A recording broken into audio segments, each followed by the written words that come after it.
Hi, and welcome to the video on imaginary and complex numbers and how to simplify them. This might be a review for some of you, but maybe not. Let's go ahead and get started. All right, let's start talking with imaginary numbers. Imaginary numbers were invented so that we could solve the equation x squared plus 1 equals 0. If we try to solve this using the square root method like we normally would, we would solve x squared. We'd subtract negative 1 from each side. X squared equals negative 1. You take square roots, and you get x equals plus or minus the square root of negative 1, which up until this point, you would simply write no solution, not a real number.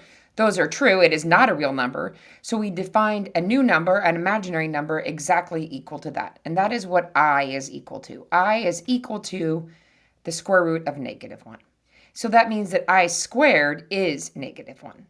So let's practice simplifying imaginary numbers, working with them a little bit. The first imaginary number we're going to practice simplifying is the square root of negative 64. So this is equal to, remember we can still use our rules of square roots, the square root of 64 times the square root of negative 1. So we're going to break it up that way. The square root of 64 is plus or minus 8. The square root of negative 1 is I. And so the square root of negative 64 is equal to plus 8i or minus 8i.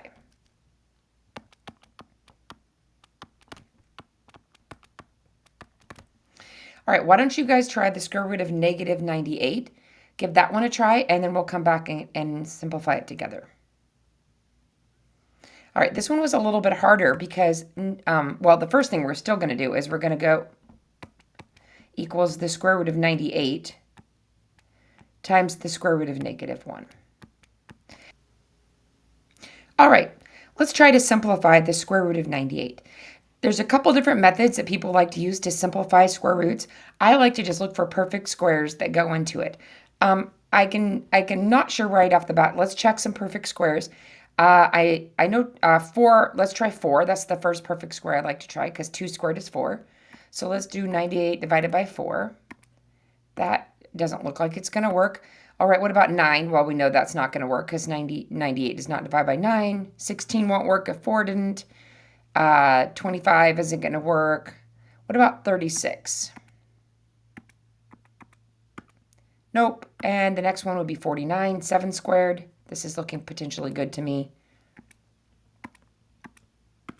And sure enough, 98 equals this 49 times 2.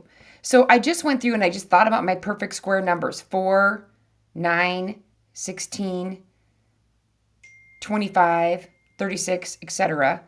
And I went ahead and I just went until I found one that divided into 98. So this is equal to the square root of 2 times the square root of 49 times the square root of negative 1. So square root of 2, we can't simplify any farther. The square root of 49 is plus or minus 7. I'm going to write that out front. And the square root of negative 1, as we know, is I.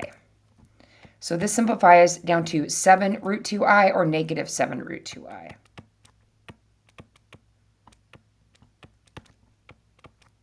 Just be careful when you're writing this. The square root sign is only over the 2 and not over the I. All right, so now that we practice working with imaginary numbers a little bit, let's talk about complex numbers. Complex numbers have both real and imaginary parts. The real part is the A, and the imaginary part is the BI. So some examples of complex numbers are 2 plus 3i, negative 5 plus 3i, negative 1 minus 2i. You could also just have 0 plus 5i, right? That would be it. The real part is still 0. It's still a complex number. So let's practice solving solving some expressions to simplify down to complex numbers. All right, so let's simplify 4 plus or minus the square root of 16, negative 16 over 2. So the first thing I'm going to do is I'm going to write this as 4, or just plus, I guess, the square root of 16 times the square root of negative 1 all over 2. So that's equal to 4 over 2 plus the square root of 16 is also 4. The square root of negative 1 is I over 2. So I did a bunch of steps in there. I simplified the square root of 16. I simplified the square root of negative 1. And then I broke the fraction up so that the 2 is dividing both parts. So this becomes 2 plus 2i. All right, why don't you guys try the next one? Simplify 3 minus root negative 18 over 4. All right, let's go over this one together. This is going to be 3 minus the square root of 18 times the square root of negative 1 all over 4. Let's think about that numerator for a second. Okay, square root of 18. What perfect squares go into 18? Well, 4 doesn't go into it. That's 2 squared. 3 squared is 9. Sure enough, 9 goes into it. So 3 minus the square root of 9 times the square root of 2 times the square root of negative 1 all over 4. So that's equal to 3 minus 3 root 2I all over 4. And we can write that also as 3/4 minus 3/4 root 2I, or however you want it. You could put that all over 4 if you wanted to. That works. All right. So now that we have a little practice simplifying complex numbers, let's think about when we would actually want to use them. And we use them to solve quadratic equations. So let's solve a couple quadratic equations. The first one is x squared plus 16 equals 0. We can use the square root method because the b term is 0. So we're going to subtract 16 from each side. We get x squared equals negative 16. Take square root of each side.